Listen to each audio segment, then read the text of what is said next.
Hello बच्चों, कैसे हैं आप लोग। आशा करते हैं आप लोग मस्ती में होंगे। आपके अपने चैनल मस्त मलंग मैथ चैनल में आप लोगों का स्वागत है। और आज हम शुरू करने जा रहे हैं class 10th NCERT math chapter 3 pair of linear equation in two variables exercise 3.5। क्योंकि इसके पिछले वीडियो में 3.4 आपका क्लियर हो गया था, तो स्टार्ट करने से पहले आप लोगों से गुजारिश है कि हमारे वीडियो को लास्ट तक आप जरूर देखें आप लोग, और कॉन्सेप्ट को अच्छी तरह से समझें और अपने फ्रेंड सर्कल में ज़्यादा से ज़्यादा शेयर करने की कोशिश करें, ताकि आपके फ्रेंड्स जो है जो भी 10th क्लास में हैं और लोगों को भी जो है बेनिफिट मिल सके, और लोगों का भी भलाई करिए, तभी आपका भलाई होगा। पुरानी कहावत है।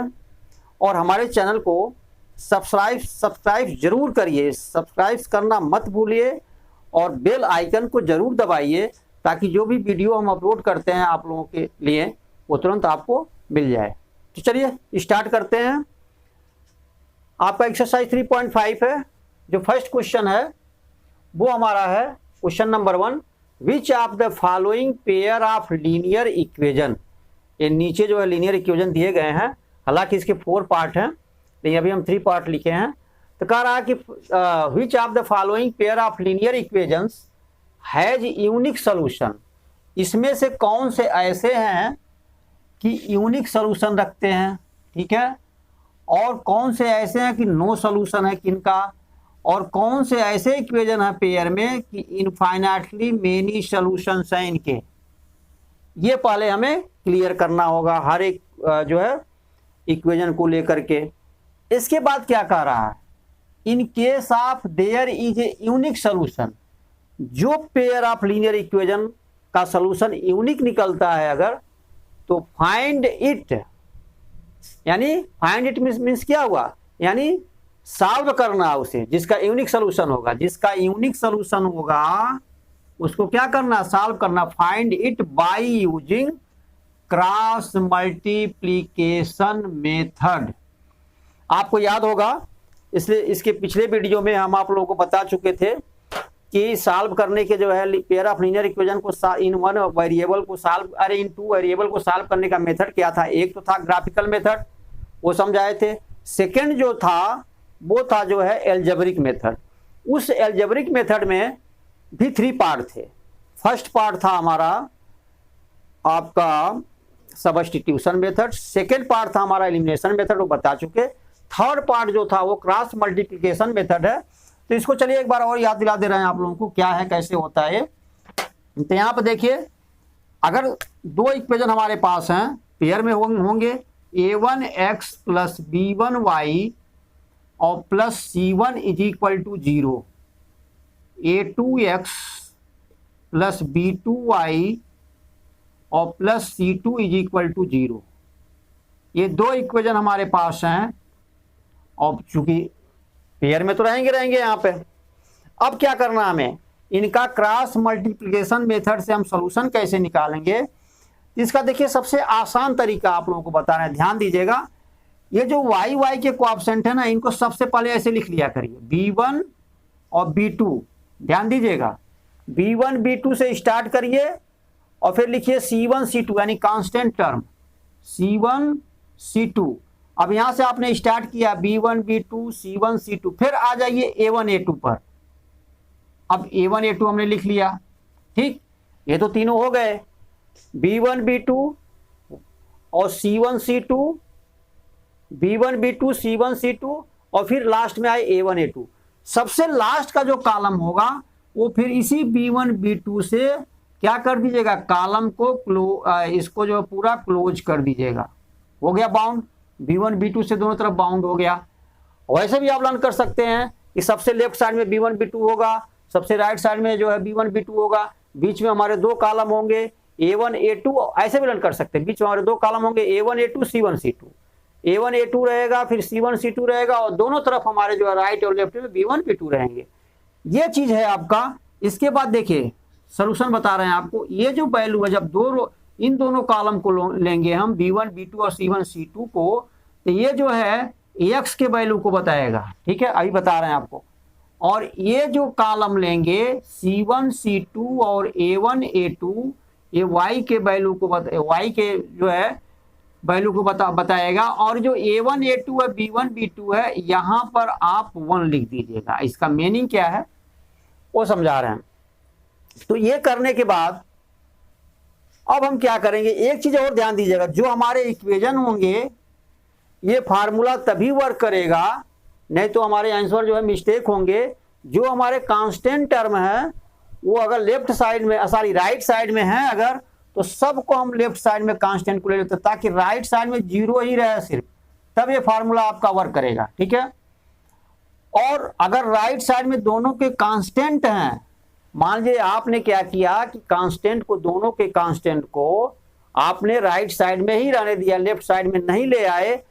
अगर लेफ्ट साइड में लाए हैं तब तो यहां 1 लिखेंगे। अगर इसको राइट साइड में ही रहने दिए हैं C1 C2, क्योंकि पता ही आपको जब लेफ्ट साइड में आएंगे तो ये साइन चेंज हो गए, साइन चेंज हो गए तो उस हिसाब से यहाँ लिखे जाएंगे प्लस या माइनस में। तो अगर आपने राइट साइड में रहने ही दिया है तो इस 1 की जगह पर आप -1 समझिएगा, नहीं उसको भूल जाइए, क्योंकि बच्चे अधिकतर गलतियां इसी में करते हैं। आप एक नॉर्मल मेथड, एक ही मेथड आप माइंड में रखिए कि हमारा जो कांस्टेंट है सबको हम लेफ्ट साइड में ले लेंगे, राइट साइड में सिर्फ हम 0 छोड़ेंगे। अब जो फार्मूला बनेगा यहाँ देखिए क्या होगा।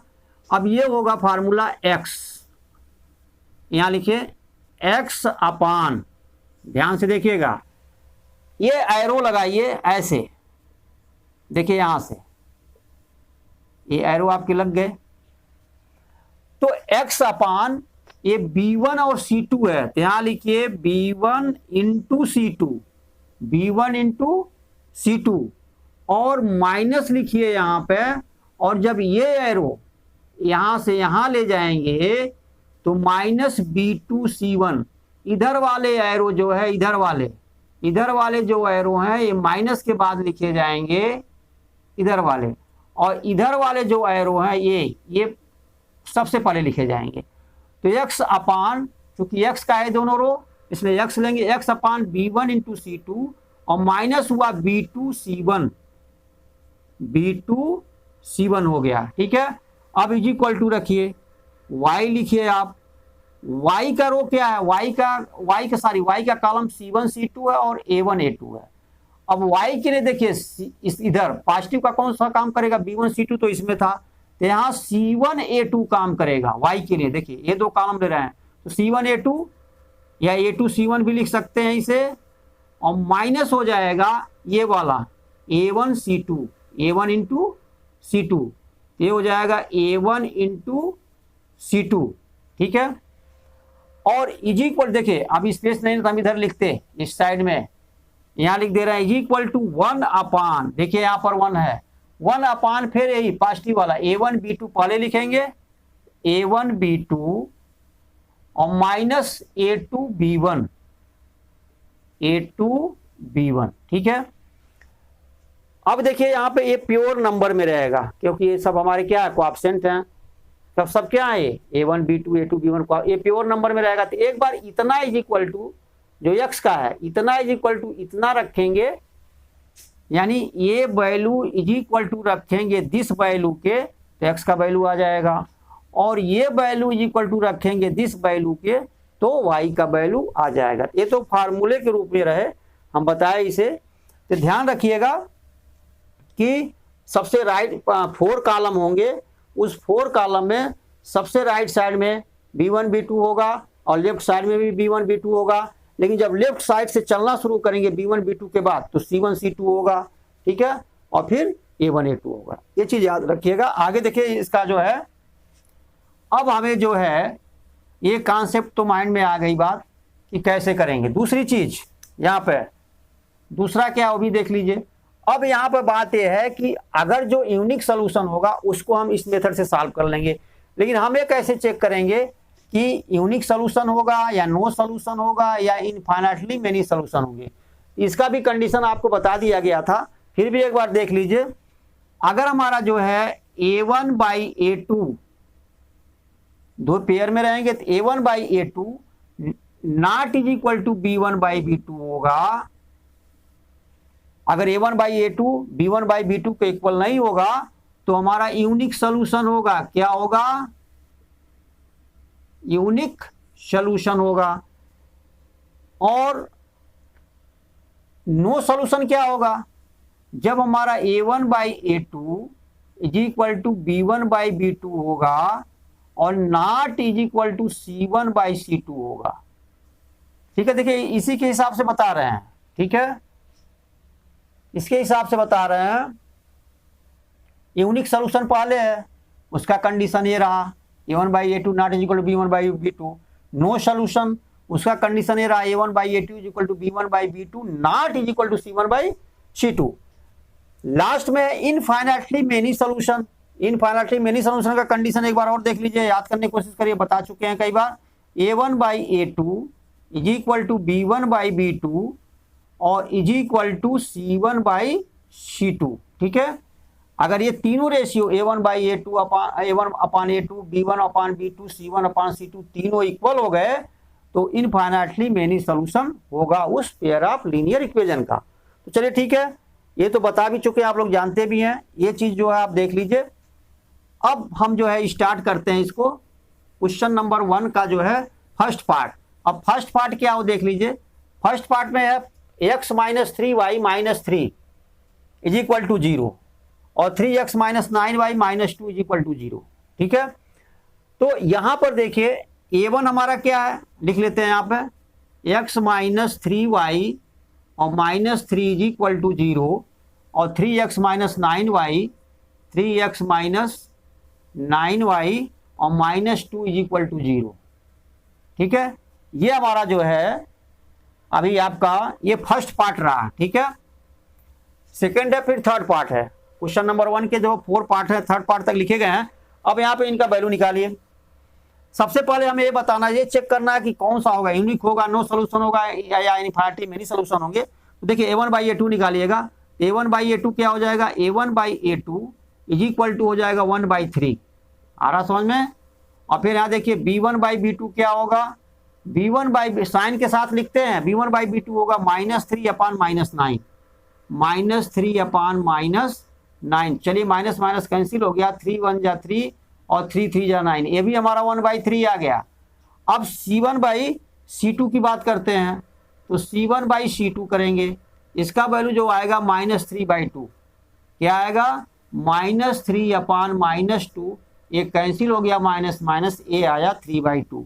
इस केस में देख रहे हैं a1/a2 1/3 है, b1/b2 1/3 है, यानी a1/a2 is equal to b1/b2 हो गया। लेकिन c1/c2 3/2 है, तो इस केस में क्या लिखेंगे, since a1/a2 is equal to क्या है, b1/b2 not is equal to c1/c2, therefore the pair of linear equation, ये जो है first part, has no solution. ठीक है, इस तरह से इसका तो नो सॉल्यूशन होगा।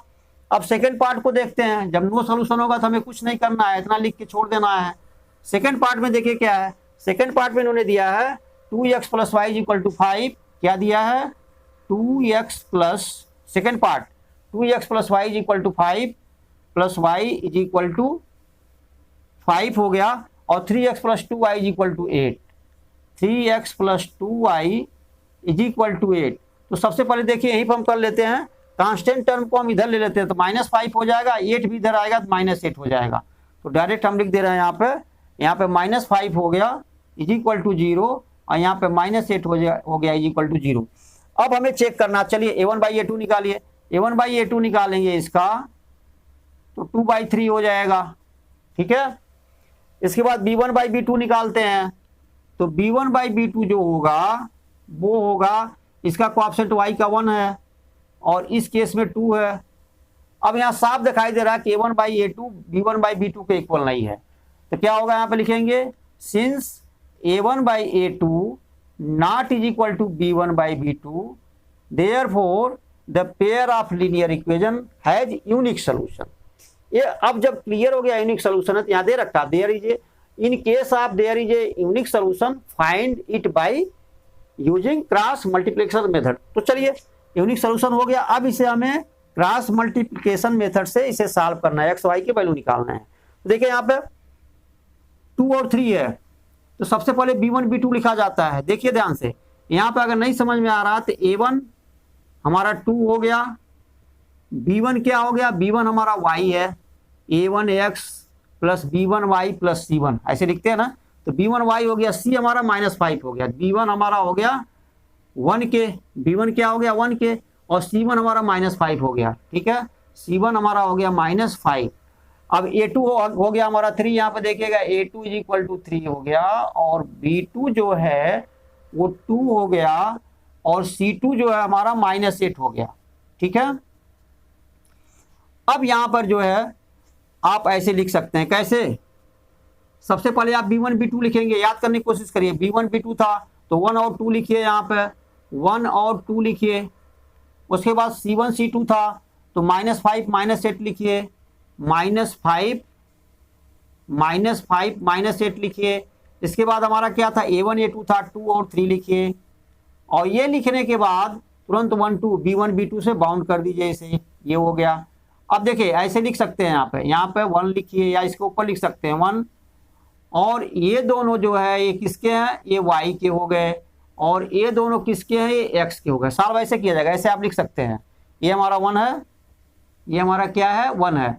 अब ये तो मिटा सकते हैं इसे, ये तो यूनिक सॉल्यूशन क्लियर करने के लिए था। अब यहाँ लिखिए x अपान, डायरेक्ट लिखिए x अपान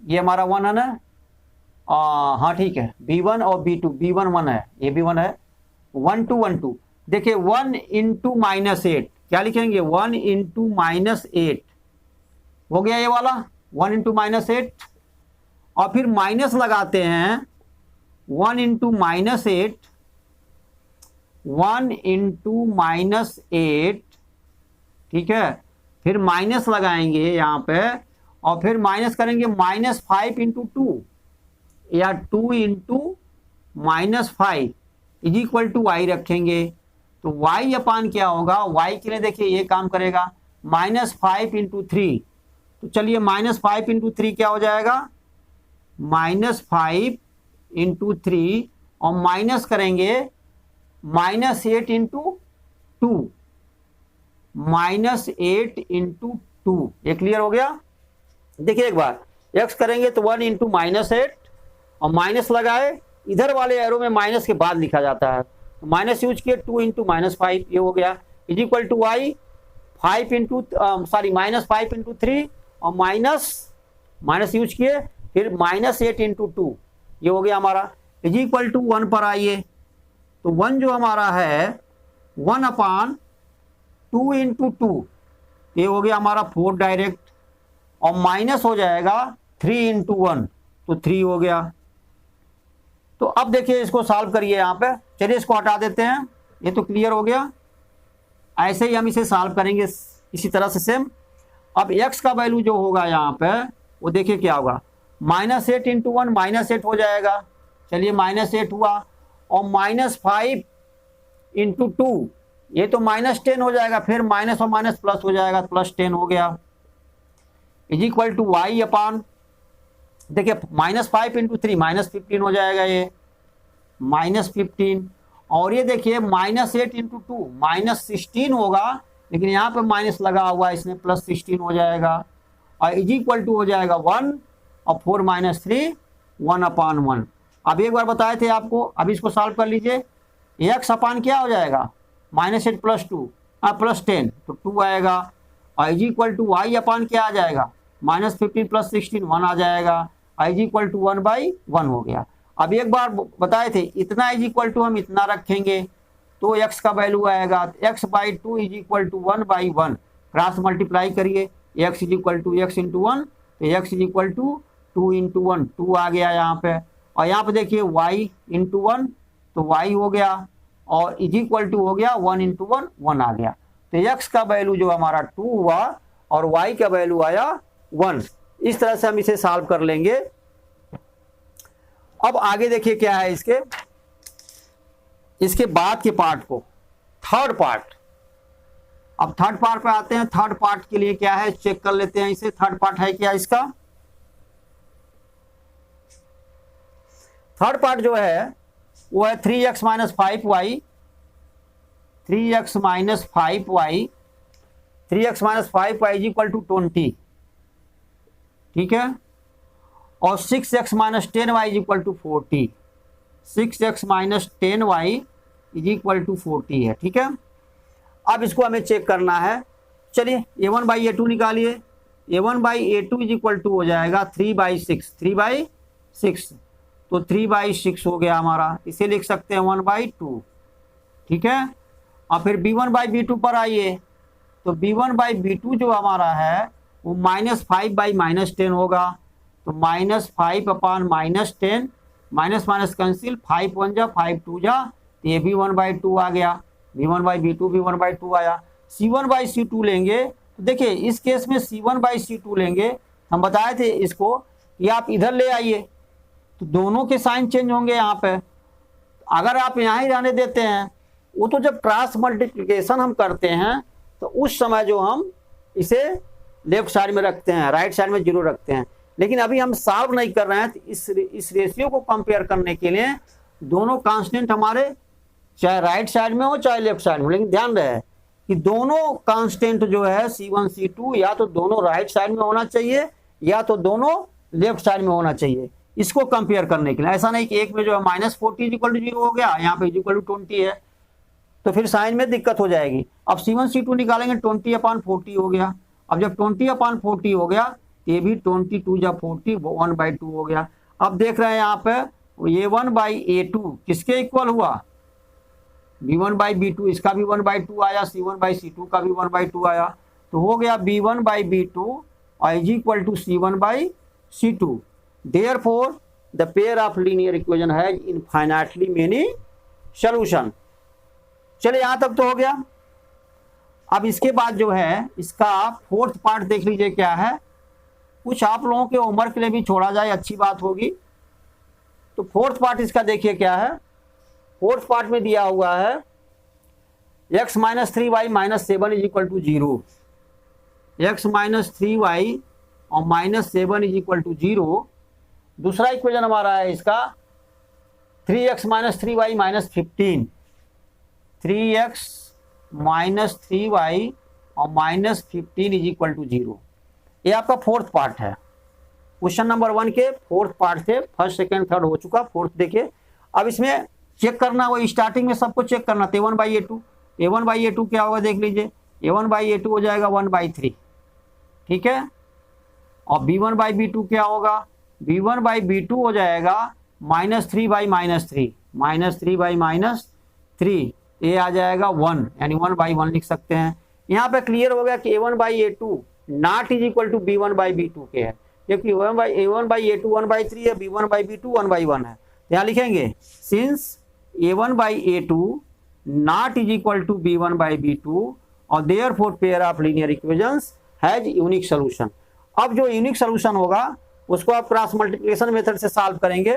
तो चलिए यहीं पे लिख रहे हैं, देखिए सबसे पहले b1 b2 लिखेंगे, तो b1 हमारा 3 है और b1 भी -3, b2 भी -3, तो b1 b2 पहले लिखते हैं यहाँ पे, तो -3 और -3। फिर इसके बाद क्या लिखते हैं c1 c2, तो c1 c2 देखिए c1 हमारा -7 है, c2 हमारा -15 है, तो -7 और ये हो गया -15। फिर a1 a2 क्या है 1 और 3 है, तो 1 और 3 हो गया। फिर b1 b2 से बाउंड कर देंगे, यानी इधर -3 और -3 कर देंगे। आपको पता है किसका है 1 1 होता है, ये दोनों हमारे किसके, ये हमारे y के हैं, ठीक है, और ये दोनों किसके हैं x के हैं, ये हमारा 7 है, ध्यान दीजिएगा, ठीक है। c1 और c2 ये -7 है, तो देखिए अब निकालिए वैल्यू, यहाँ पे लिखिए डायरेक्ट x अपान -3 इंटू -7, तो माइनस माइनस प्लस हो गया, -3 -7 प्लस 7 3 जा 21 हो गया, और फिर माइनस लगाएंगे, और -3 -15 45 हो गया, प्लस हो जाएंगे, तो यहाँ पे प्लस 45 में होंगे तो माइनस हमारा बीच का पड़ा रहेगा, इज इक्वल टू हो जाएगा y अपान होगा -7 इंटू 3, तो -21 हो जाएगा, -7 इंटू 3 -21 हो गया, और फिर माइनस लगाएंगे और -15 इंटू 1, तो -15 होगा और वो फिर +15 यहाँ हो जाएगा, ठीक है, इज इक्वल टू 1 अपान हो जाएगा 1 इंटू -3, तो -3 हो गया, फिर माइनस यूज किए, 3 इंटू -3 -9 आएगा, और जब यहाँ पे -9 ऐसे करके रखेंगे तो यहाँ पे माइनस माइनस प्लस हो जाएगा, ये हो गया हमारा, ठीक है। अब यहाँ पे x अपान क्या हो जाएगा, x अपान 21 माइनस 45, तो हमारा हो जाएगा 23 सॉरी 24, लेकिन माइनस में होगा 24, ठीक है। इज इक्वल टू हो जाएगा और y अपान -21 प्लस 15, तो -6 बचेगा यहाँ पे, इज इक्वल टू हो जाएगा 1 अपान -3 प्लस 9, तो ये 6 बचेगा, ठीक है। अब आप इसे सॉल्व कर लीजिए, वैल्यू आ जाएगा आराम से। एक बार x के वैल्यू को रखिए इसके इक्वल, और दूसरी बार y के वैल्यू को रखिए इसके इक्वल, आ जाएगा। x is equal to x minus 24 upon में है इज इक्वल टू 1/6, तो 6x क्रॉस मल्टीप्लाई करेंगे, 6x is equal to -24 into 1, तो -24, और x इज इक्वल टू हो जाएगा -24 अपान 6, तो 6 4 जा यानी -4 आया। x का वैल्यू क्या आया, -4।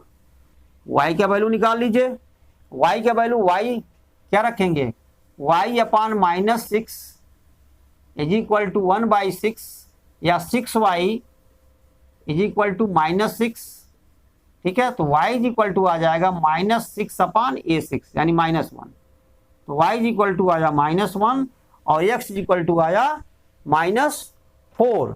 तो इस तरह से जो है इसके वैल्यू निकलेंगे। फिर चलते हैं नेक्स्ट क्वेश्चन पर, देखते हैं क्या है इसको। और फोर्थ पार्ट में आपका जो है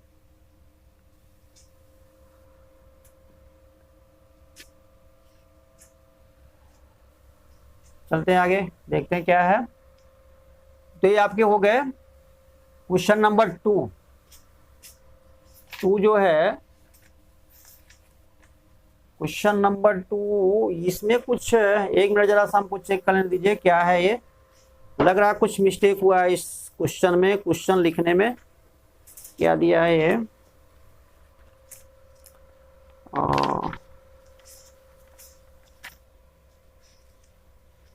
क्वेश्चन नंबर जो है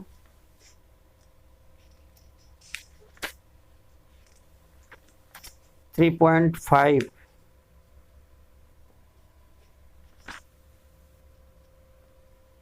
क्वेश्चन क्या लिखे थे, एक मिनट, -3 माइनस देखिएगा x अपान हो जाएगा ये जो है x अपान, देखिए मिस्टेक हुआ ना, यहाँ पे अपोजिट हो गया है, ये थोड़ा सा यहाँ पे मिस्टेक हो गया। देखिए x अपान हो जाएगा, सब मिस्टेक हो गया, थोड़ा दोबारा कर लीजिए इसे, वही देख रहे थे यहाँ पे, यहाँ मिस्टेक हुआ है। देखिए क्या हुआ मिस्टेक, इसको लिखने में इसने पूरा का पूरा दिक्कत करेगा। देखिए क्या हो जाएगा, यहाँ पे जब x लिखते हैं यहाँ पे, तो x अपान -15 इंटू 3 करेंगे तो 45 यहाँ होगा, ठीक है।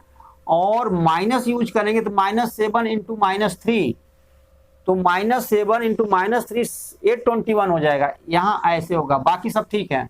y का वैल्यू आप रखेंगे -7 इंटू 3 -21 हो गया, और प्लस हो जाएगा -15 इंटू 1, तो -15 होगा प्लस हो गया, और 1 का वैल्यू रखेंगे तो ये हो जाएगा -3 और 3 3 जा 9 -9 प्लस 9, ये यहाँ मिस्टेक हुआ था।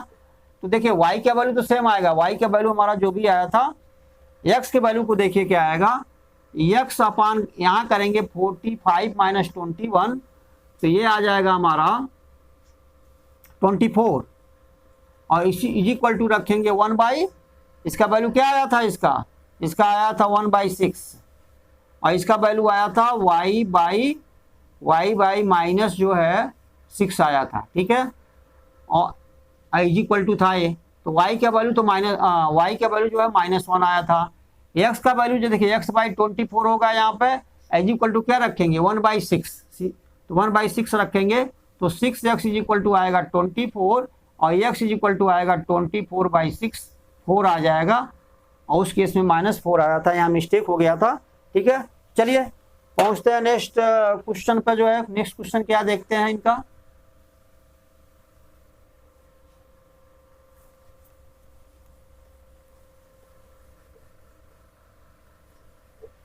नेक्स्ट क्वेश्चन है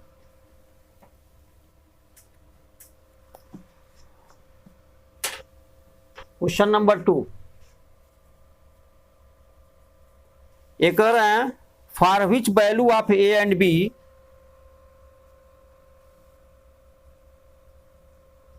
for which value of A and B does the following pair of linear equation does the following pair of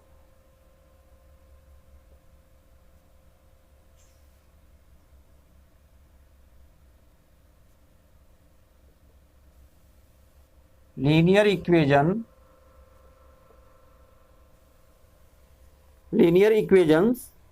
have an infinite number of solution have an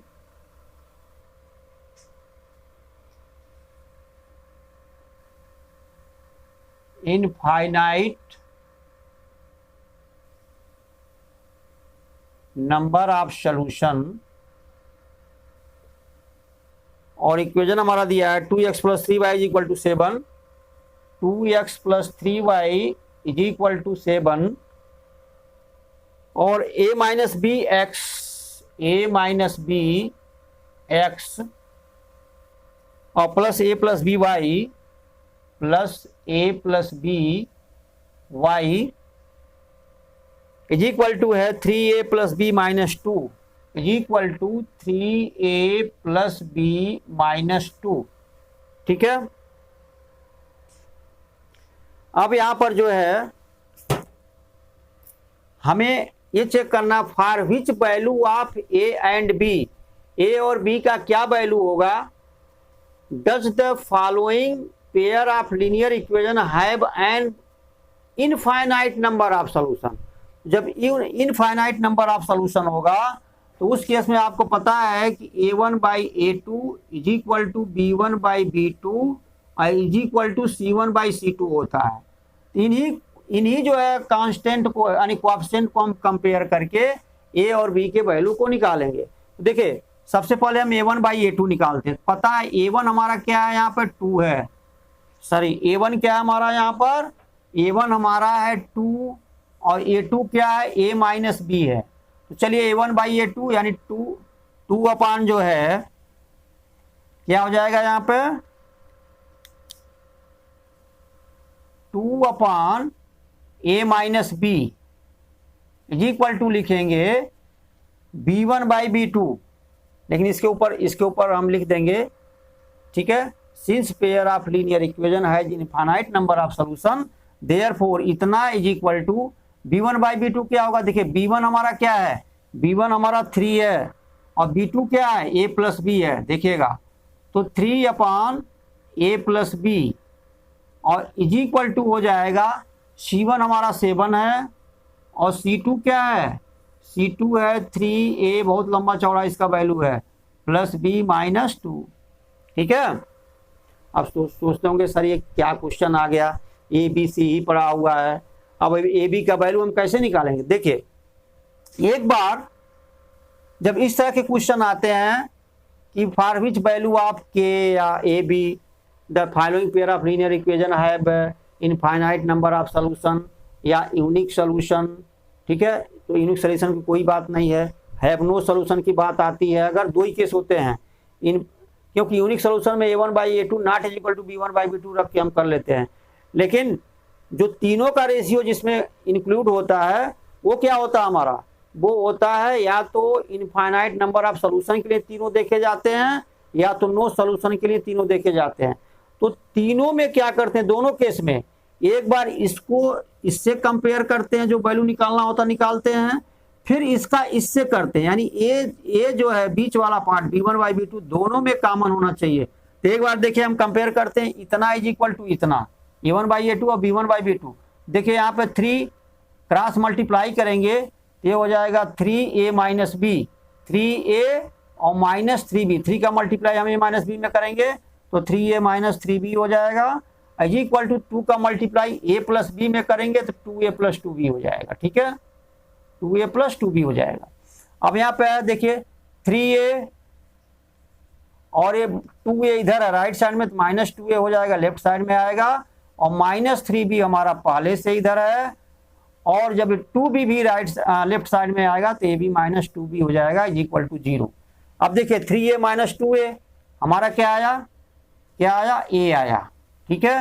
और -3b - 2b तो -5b हो गया is equal to 0।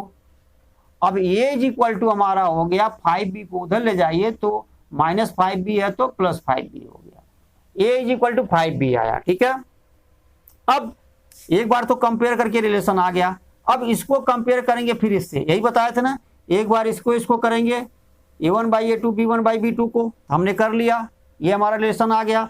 फिर b1/b2 को c1/c2 से करेंगे, यानी 3/a + b को, यानी ये पूरा कंपेयर करेंगे अब इस बार, है ना।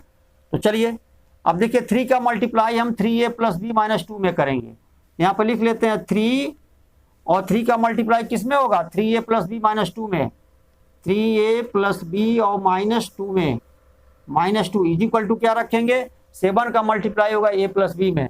तो चलिए जब 7 का a + b में करेंगे तो 7a + 7b हो जाएगा, यहाँ पे लिख लेते हैं 7a + 7b के।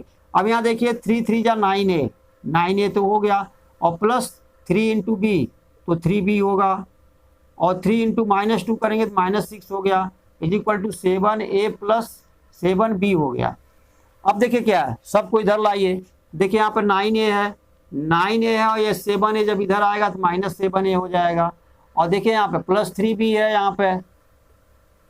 यहाँ पे, और जब ये 7b इधर आएगा इज इक्वल टू लगा हुआ है यहाँ पे तो -7b हो जाएगा, और -6 हमारा है। अब सब के सब ये दोनों भी इधर आ गए, राइट साइड में हमारा 0 बचा। अब देखिए 9a - 7a 2a बचा हमारा, और +3b - 7b तो यहाँ पे -4b बचेगा, है ना, और -6 इज इक्वल टू 0। अब एक काम भी कर सकते हैं, देखिए 2 कॉमन मिलेगा, 2 4 6, तो हम कॉमन अगर ले लेते हैं 2 को बाहर निकालते हैं तो बचेगा a माइनस, यहाँ 4 है तो 2b बचेगा, और यहाँ पे 3 बचेगा, 2 3 जा 6 इज इक्वल टू 0। अब यहाँ पे a - 2b, चलिए तो यहाँ जाएगा 0 हो जाएगा। अब बचेगा हमारा a - 2b is equal to, हम कर लेते हैं -3 को उधर ले जाएंगे तो 3 हो गया। अब आपको पता है a is equal to 5b है, यहाँ पे ये फर्स्ट इक्वेशन डाल लीजिए, इसे क्या है, a is equal to 5b है, तो एक जगह पर आप 5b लिख सकते हैं यहाँ पे, तो यहाँ पर ब्रैकेट में लिखिएगा since a is equal to 5b, यहाँ पे दिखाने के बाद यहाँ 5b लिखिएगा और -2b करिएगा इज इक्वल टू 3 आएगा। अब 5b - 2b 3b बचेगा, क्या बचेगा, तो 3b इज इक्वल टू 3 होगा, तो b इज इक्वल टू 3/3 होगा, तो b का वैल्यू आएगा हमारा क्या, 1। अब b के वैल्यू को a is equal to 5b है, इसमें डाल दीजिएगा b के वैल्यू को, तो a इज इक्वल टू हो जाएगा 5 × 1 है, 5 × 1 5, a का वैल्यू हो जाएगा 5, तो b का वैल्यू आया 1 और a का वैल्यू आया हमारा 5, है ना। तो इस तरह से आप इसे सॉल्व कर लीजिएगा, a का वैल्यू क्या आया हमारा 5 आएगा, क्योंकि a is equal to 5b है, ठीक है। अब नेक्स्ट क्वेश्चन देखते हैं क्या है। क्वेश्चन नंबर जो है हमारा 2 का ये फर्स्ट पार्ट था, क्योंकि 2 क्वेश्चन में 2 पार्ट हैं, फर्स्ट पार्ट ये था, सेकेंड पार्ट देख लीजिए 2 का क्या है। 2 का सेकेंड पार्ट देख लीजिए क्या है।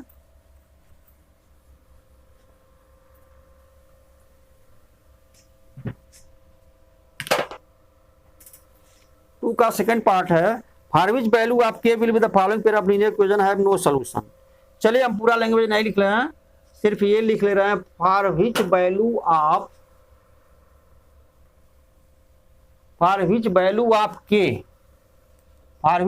ऑफ k, ठीक है, ये सेकेंड पार्ट है, क्वेश्चन नंबर 2 का सेकेंड पार्ट है, फर्स्ट पार्ट तो हो गया।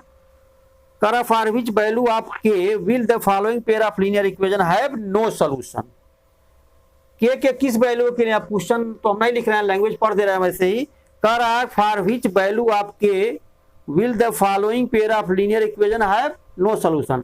k के किस वैल्यू के लिए, यहाँ पर हम लीनियर इक्वेशन लिख रहे हैं 3x + y is equal to 1 और दूसरा है 2k माइनस 1 x और plus k minus 1 y plus k minus 1 y is equal to 2k plus 1 is equal to है 2k प्लस 1। अब ये पेयर ऑफ लीनियर इक्वेशन हो गया।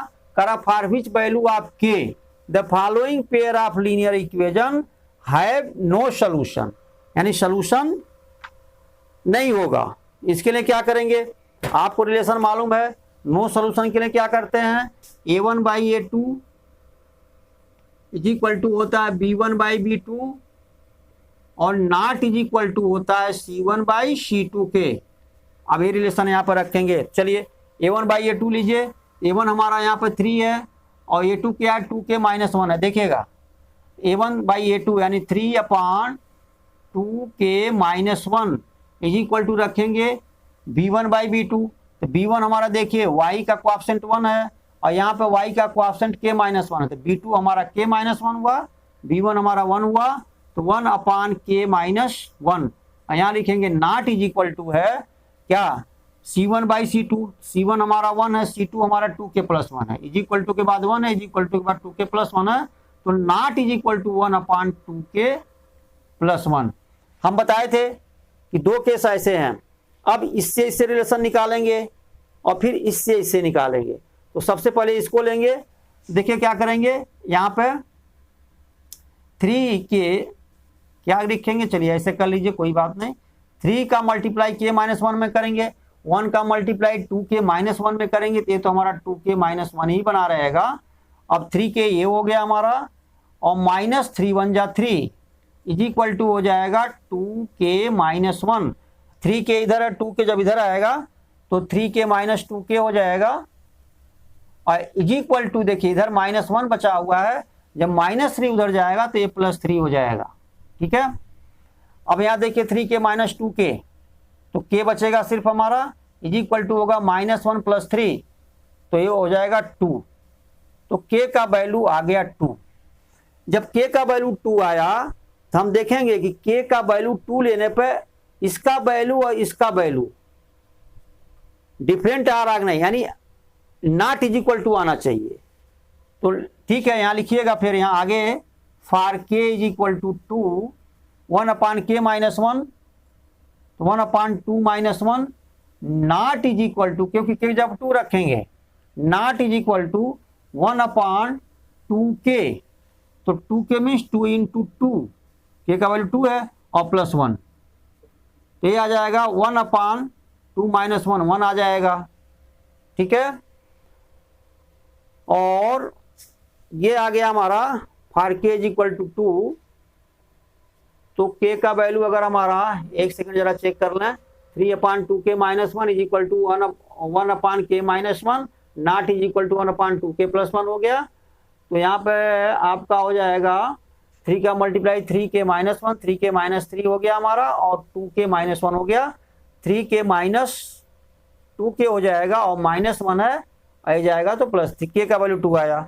अब यहाँ पर रखेंगे 1 upon 2 minus 1 not is equal to 1 upon 2k plus 1। ठीक है, तो यहाँ देखिए 1 upon 1 not is equal to है 1 अपॉन 2 2 जा 4 प्लस 1 5 के। तो आपको पता है कि 1 जो है वो 1 अपॉन 5 के इक्वल नहीं है, जो कि ट्रू है।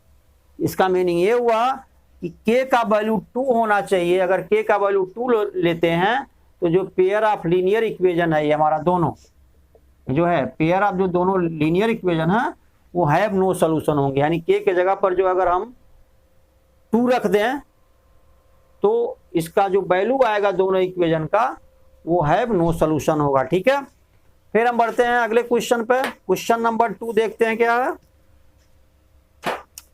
क्वेश्चन नंबर 2 क्वेश्चन नंबर 2 तो हो गया, क्वेश्चन नंबर 3 पे आते हैं। क्वेश्चन नंबर 3 देखते हैं क्या है आपका, solve the following pair of linear equation.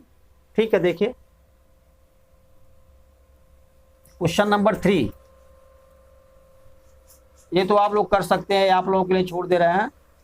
देखिए है क्या इसमें, कह रहा है कि solve the following pair of linear equation substitution method और क्रॉस मल्टीप्लिकेशन मेथड। ये हमारा क्वेश्चन नंबर जो 3 है ये 8x+5y और इज इक्वल टू 9 है। और दूसरा है हमारा इक्वेशन 3x+2y, 3x+2y और इज इक्वल टू हमारा है 4k। क्वेश्चन में क्या ऊपर जो लैंग्वेज लिखा आपका रहा है कि solve the following pair of linear equation by substitution method and cross multiplication method. दोनों मेथड आपको आते हैं, दोनों से कर लीजिएगा, आंसर हमारा सेम आएगा। चलते हैं क्वेश्चन नंबर 4 पे पहुंचते हैं। 4 देखते हैं क्या है क्वेश्चन नंबर 4। अब इधर थोड़ा क्वेश्चन जो है अच्छे आ रहे हैं, देखिएगा ध्यान से इसको। क्वेश्चन नंबर 4 क्या है? क्वेश्चन नंबर 4 है a part of monthly hostel charge. हमें क्या करना है क्वेश्चन नंबर 4 में? Form the pair of linear equation बनाने हैं। जो लैंग्वेज वर्ड प्रॉब्लम के जो क्वेश्चन दिए हैं उससे हमें लीनियर इक्वेशन बनाने भी हैं और सॉल्यूशन भी निकालना है एल्जेब्रिक मेथड से। इनका हमें जो अभी लिख रहे हैं क्वेश्चन, इनसे हमें क्या करना है? Linear equation, pair of linear equation भी बनाने हैं और एल्जेब्रिक मेथड से हमें सॉल्यूशन भी निकालने हैं। लेकिन वह एल्जेब्रिक मेथड फ्री है, चाहे हम जो है क्रॉस मल्टीप्लिकेशन से कर सकते हैं और चाहे हम जो है सब्स्टिट्यूशन मेथड से, चाहे एलिमिनेशन मेथड से। सिर्फ यहां दिया है solve them by algebraic method. चलिए क्वेश्चन क्या है? ये part of monthly hostel charge, a part of monthly hostel charge, ठीक है, a part of monthly hostel charge is fixed and the remaining depends. Is क्या है? फिक्स्ड है। And the remaining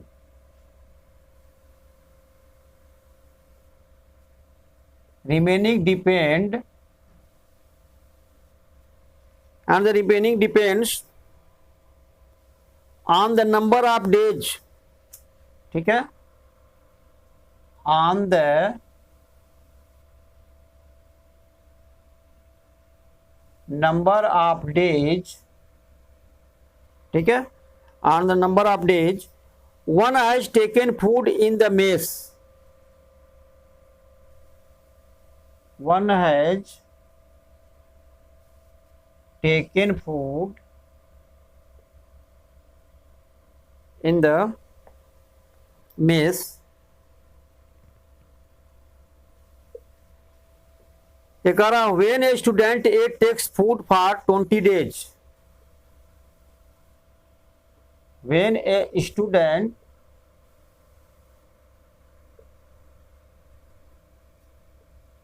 takes food for 20 days, she has to pay rupees 1000. For 20 days,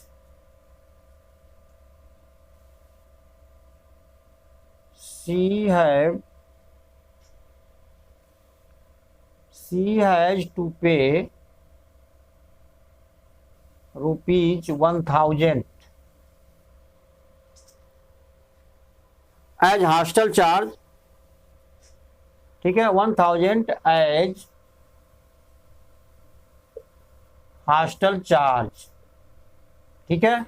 दूसरा student B है, takes food for 20 days and दूसरा student जो है B है, takes food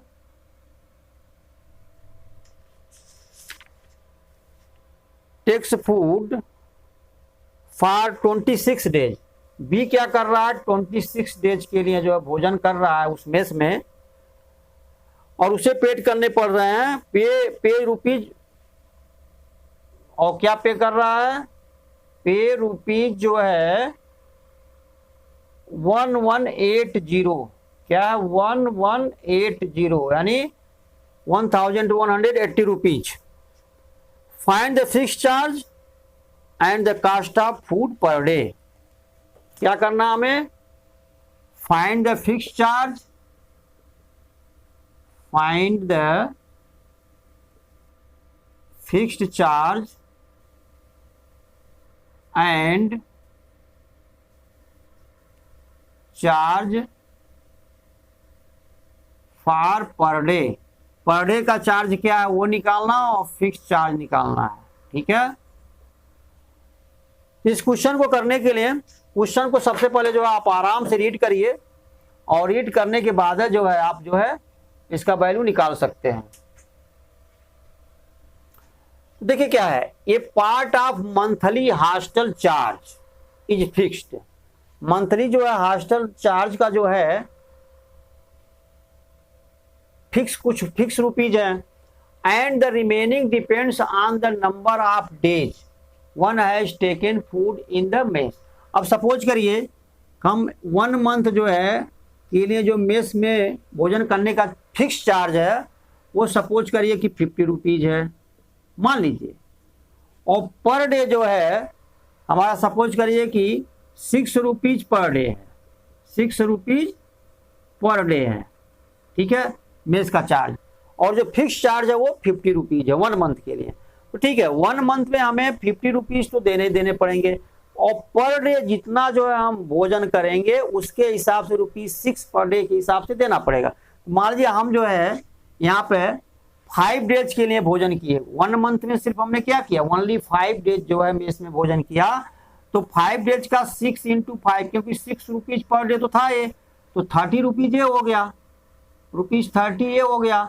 और जो फिक्स चार्ज 50 रुपीज है वो भी हमें देने पड़ेंगे, यानी फिक्स चार्ज जो फिक्स्ड चार्ज होगा और प्लस जो चार्ज पर डे होगा, चार्ज जो पर डे होगा, दोनों को मिला करके हमें पेमेंट देना होगा। वही कह रहा है, तो यहाँ पे हमें क्वेश्चन को पहले समझना होगा। तो चलिए दोनों में वैल्यू निकालने हैं, फिक्स चार्ज भी निकालना है। क्वेश्चन देखिए क्या क्या निकालना है, फिक्स्ड चार्ज भी निकालना है and charge for per day, और पर डे का जो चार्ज जैसे यहाँ पर ₹6 हम लिखे थे, तो पर डे का चार्ज भी निकालना है, और जो फिक्स चार्ज हमने जो है ₹50 लिखा था तो फिफ्थ चार्ज भी निकालना है। चलिए पहले हमें इसको सपोज करना ही पड़ेगा। तो सपोज क्या लेंगे, suppose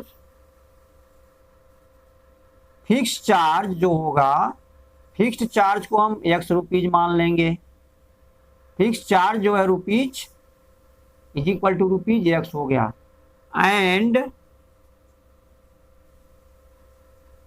charge for per day, और पर डे का चार्ज क्या होगा उसे हम ₹Y ले लेंगे। क्लियर हो गया। अब देखिए यहां पे क्वेश्चन कह रहा है कि a part of monthly hostel charge is fixed. चलिए फिक्स्ड हो गया, ₹X हो गया, and the remaining depends on the number of days one has taken food in the mess. चलिए पर डे का चार्ज हमारा ₹Y हो गया मेस का। अब कह रहा है यहाँ पे when a student takes food for 20 days, यहाँ पे व्हेन ये स्टूडेंट है, ठीक है, स्टूडेंट का नेमिंग ये कर दिया है। When a student takes food for 20 days, जब 20 डेज यहाँ लिखेंगे अकॉर्डिंग टू क्वेश्चन, 20 डेज भोजन के लिए X तो रहेगा fix charge, plus per day charge हमारा Y रुपीज है, तो 20Y रुपीज टोटल हो जाएगा 20 डेज का, है ना। 1 डे का, अरे भाई 1 डे का रुपीज 20 डेज का है, तो मान लीजिए 1 डेज का 6 रुपीज है, हमने 1 डेज का Y रुपीज मान लिया है, ठीक है। अब ये 20 डेज जो है मेस में भोजन किया, तो 6 × 20 हो जाएगा टोटल, क्योंकि ₹6 पर डे था। उसी तरह से जब पर डे का ₹Y है, तो ये हो जाएगा Y × 20, यानी 20Y हो जाएगा रुपीज, यहाँ लिखे। और टोटल कितना देना पड़ा उसे, 1000। देखिएगा ये दोनों मिला करके जो स्टूडेंट ए था उसे टोटल 1000 देना पड़ा 20 डेज के लिए। तो और जो फिक्स चार्ज है हमारा वो X है, तो उसे X रुपीज तो देने ही पड़ेंगे, प्लस 20 डेज का जो है 20Y रुपीज देने पड़ेंगे, और ये दोनों मिलकर के कितना हो जाएंगे यहाँ पे 1000, क्या हो जाएंगे ये 1000। अब दूसरा स्टूडेंट है, क्या है, एंड जो स्टूडेंट बी था टेक्स फूड 26 डेज, तो चलिए इसको देना पड़ेगा, एक्स तो देना ही पड़ेगा और 26 वाई, और ये इनका जो है टोटल मिलकर के कितना हो गया इसका 1180, और कितने दिन के लिए 26 डेज के लिए, ये हो गया 1180। ये दो इक्वेशन हमारे सामने हैं और दोनों को आप लोग सॉल्व कर लीजिएगा, चाहे जिस मेथड से। जो x का वैल्यू आएगा वो हमारा फिक्स चार्ज होगा और जो y का वैल्यू आएगा वो चार्ज पर डे होगा। ठीक है, इतना तो आप कर ही सकते हैं। हाँ, इसमें आप लोग फ्री हैं, चाहे आप एलिमिनेशन मेथड से करिए और चाहे आप सब्स्टिट्यूशन मेथड से करिए और चाहे क्रॉस मल्टीप्लिकेशन मेथड से करिए। तो हम यही कहेंगे इसे कि क्रॉस मल्टीप्लिकेशन मेथड से न करिए, क्योंकि इसमें मल्टीप्लाई वगैरह ज़्यादा करने पड़ेंगे। ठीक है, तो इसलिए आप इसे सब्स्टिट्यूशन मेथड से कर सकते हैं, प्लस यानी सब्ट्रैक्ट कर दीजिएगा, एलिमिनेशन मेथड से, क्योंकि दोनों इक्वल हैं। जब आप सब्ट्रैक्ट करिएगा कैंसिल हो जाएंगे और इस डायरेक्ट y का वैल्यू आ जाएगा। ठीक है, तो चलिए फिर नेक्स्ट क्वेश्चन पर पहुंचते हैं, क्या है वो देख लेते हैं। क्वेश्चन नंबर 4 आपका हो गया।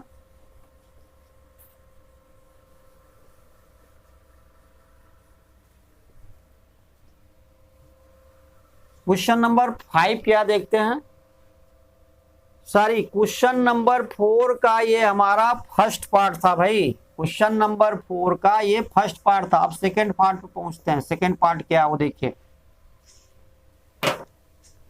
चलिए आज एक्सरसाइज को फिनिश कर दिया जाए। 3.5 जो है कुछ आप लोग करिए, कुछ हम हेल्प कर देते हैं। चलिए सेकंड पार्ट है, ये फ्रैक्शन बिकम्स 1/3 कह रहा है। ये फ्रैक्शन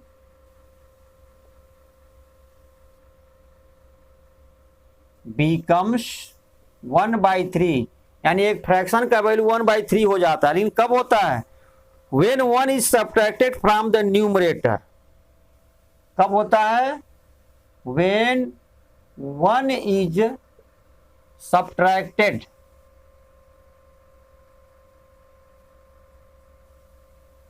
ठीक है, सॉरी सब्ट्रैक्टेड है, सब्ट्रैक्ट,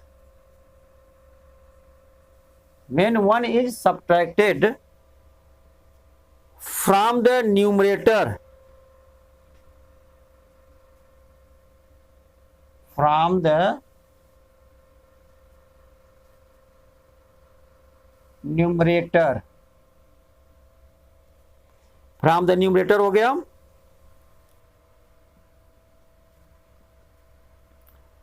and it becomes 1/4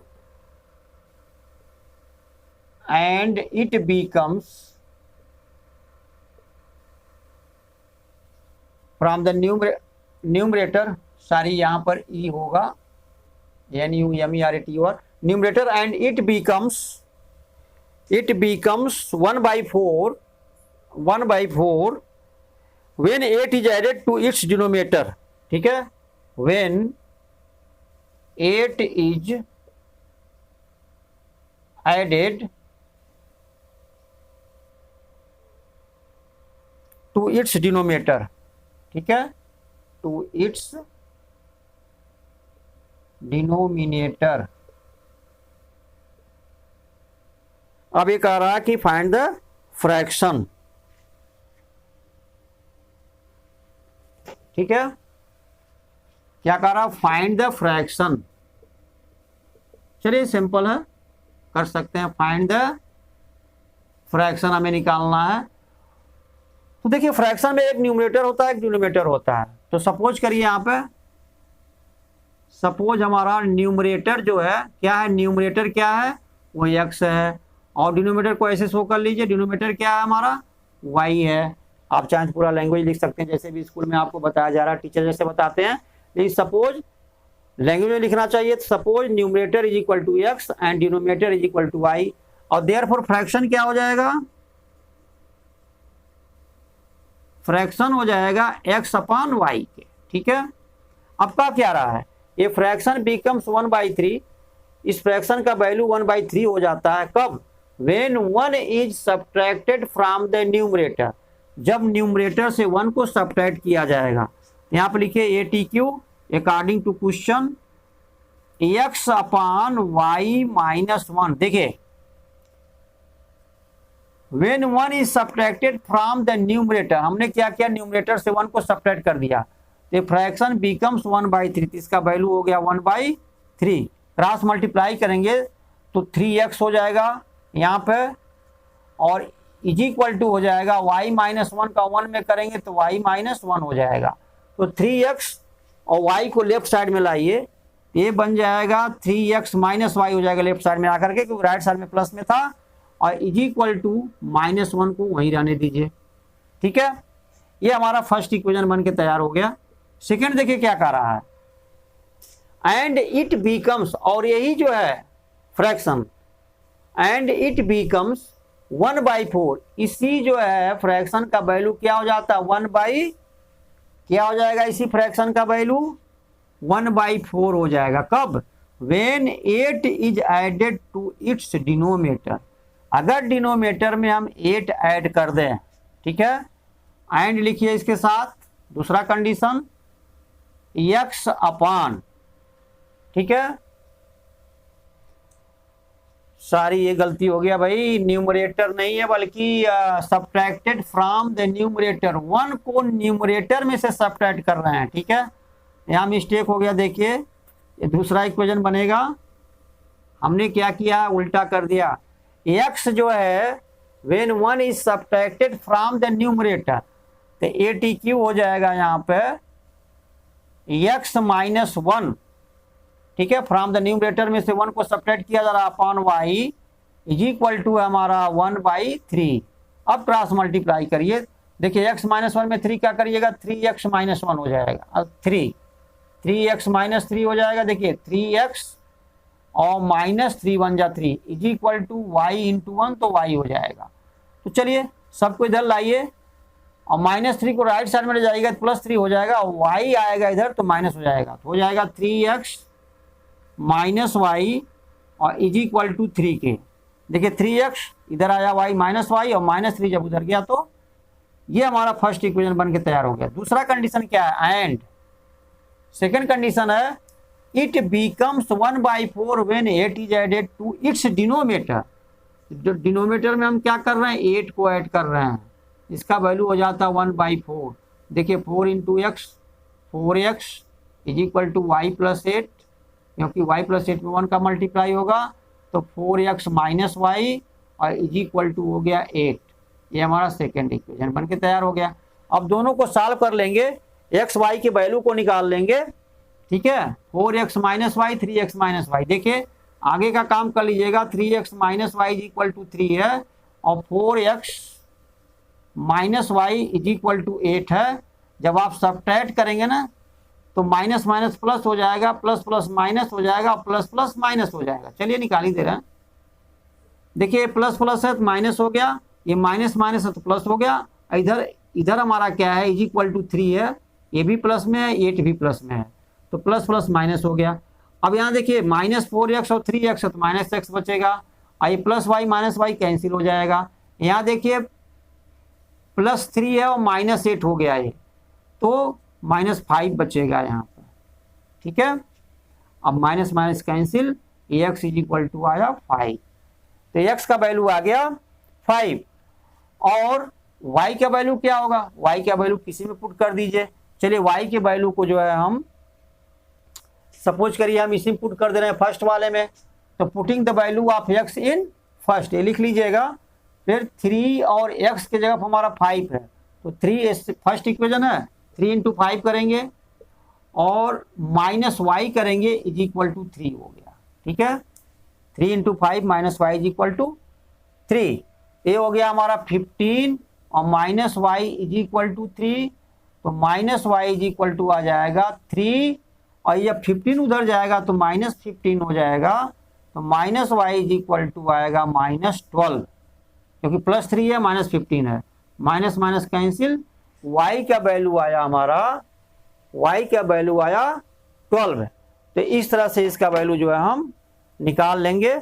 तो जो हमारा फ्रैक्शन होगा लास्ट में लिख देंगे देयरफॉर जो फ्रैक्शन होगा हमारा, फ्रैक्शन का वैल्यू होगा एक्स बाई वाई और इज इक्वल टू हो जाएगा, एक्स का वैल्यू क्या आया है यहाँ पे, एक्स का वैल्यू आया है 5, तो 5 हो जाएगा अपॉन वाई का वैल्यू आया है 12, तो 5/12 हमारा ये आंसर होगा। ठीक है, इस तरह से इसे कर लेंगे। चलिए आगे बढ़ते हैं नेक्स्ट क्वेश्चन पर।